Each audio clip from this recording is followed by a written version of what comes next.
والصلاة والسلام على رسوله المصطفى وعلى آله وأصحابه ذي المجد والصفاء أما بعد فقد قال الله تعالى إنا أرسلناك بالحق بشيرا ونذيرا وقال الله تعالى لقد كان لكم في رسول الله أسوة حسنة صدق الله العظيم. صدر محترم اور حاضرین انصاف، یہ میری بڑی خوش قسمتی ہے کہ آپ لوگوں نے مجھے کچھ کہنے کا حکم فرمایا ہے. ایک حقیر انسان کی آپ لوگوں نے جو عزت افزائی فرمائی اس کا میں تہہ دل سے شکر گزار ہوں. میں نے آپ کے سامنے دو آیتیں پڑھی. پہلی آیت میں اللہ جل جلالہ ارشاد فرماتے ہیں کہ اے رسول، ہم نے آپ کو بلا شبہ خوشخبری دینے والا اور ڈرانے والا بنا کر بھیجا ہے.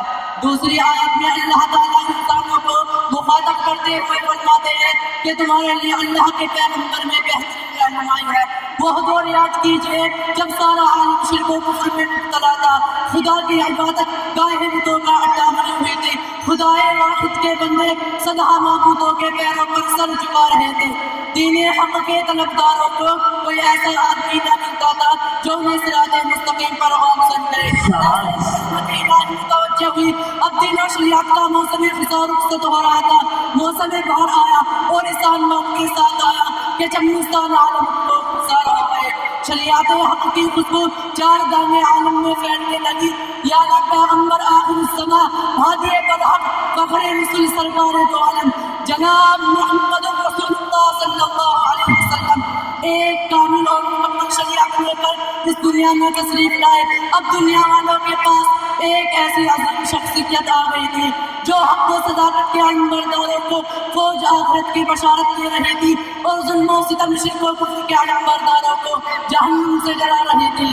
اب ایک ایسا انسان اس دنیا میں آ گیا تھا جو انسانی پیکر میں ہوتی ہوئی کی سراپا روشنی کا، جو انسانوں کے ساتھ رہتا، شادی کیا کرتا، کھاتا اور پیتا، جنگوں میں سپاہ سالاری کرتا، مسجدوں میں واضح تقریر سے دل کے میل کچیل صاف کرتا. اس کے باوجود وہ بے داغ تھا. اس کے کردار کی طرف کسی کی انگلی اٹھی اور نہ اٹھ سکتی تھی. صراط مستقیم کے شہدائیوں کو اب ایک نمونہ مل گیا تھا.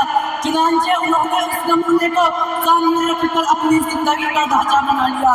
آئیے ہم اور آپ کے اللہ کہ وہ اس کے راستے پر چلائے. وآخر دعوانا الحمدللہ رب العالمین.